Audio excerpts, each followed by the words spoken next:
My name is Dan Trillero, Assistant Executive Director with the Council on Compulsive Gambling of New Jersey. We are starting to see more skill-based forms of gambling on the casino floor in New Jersey.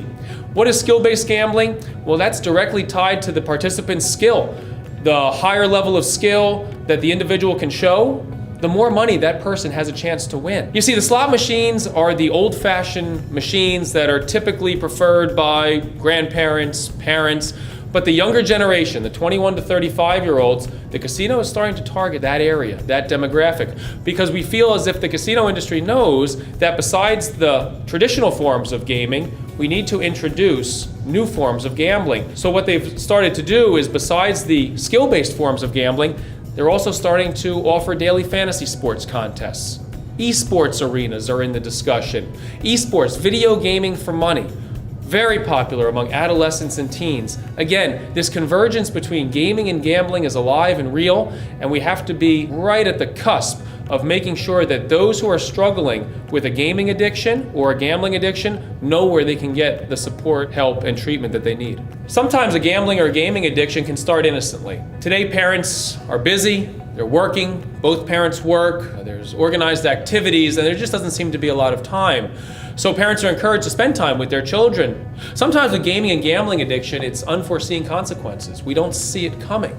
We're not putting a substance in our body. It could be one thought that an individual has. I'm doing it in the comfort of my own home. It's legal. It's not illegal. These are all justifications that someone might have for continuing to participate. However, as it applies to the family and the friends and the loved ones, there's a couple of warning signs that they may want to look for. One is the person, if it's an adolescent, are his or her grades starting to slip? Is that child no longer taking interest in the activities that he or she once enjoyed doing? Are they becoming irritable and moody? Are they not doing their homework? Are they spending endless hours gaming on a console or focusing on the scores of sporting results? If we're starting to see some of these patterns of behavior, it's good to have a conversation.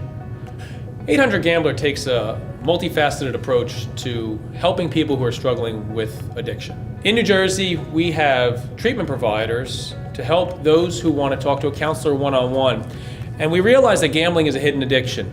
People may hide behind a computer screen, they can hide down in a casino, hide behind their smartphones. And we realize that admitting that an individual has a problem is one of the hardest things for anyone to do. And so our treatment providers are there, specially trained, special certifications to deal with gambling addiction. At 800 Gambler, our mission has always been simple. We want to provide support, treatment, and hope for the problem gambler and the loved ones of the problem gambler. We never want to lose sight of the family members who are oftentimes the ones cleaning up the mess or picking up the pieces while the problem gambler starts to repair his and her life. More importantly, we want to ensure not just immediate support, treatment, and hope, but also that the problem gambler, the disordered gambler, the struggling gambler, enters into a long-term and meaningful recovery that encompasses balance, that reunites families, that brings back relationships and solidifies them, and that creates a sense of belonging, peace, and unity within that individual's world. If you or someone you know is struggling with a gambling addiction, call 1-800-GAMBLER. We're available 24 hours a day, 7 days a week, providing support, treatment, and hope. We're always just a phone call or a click away.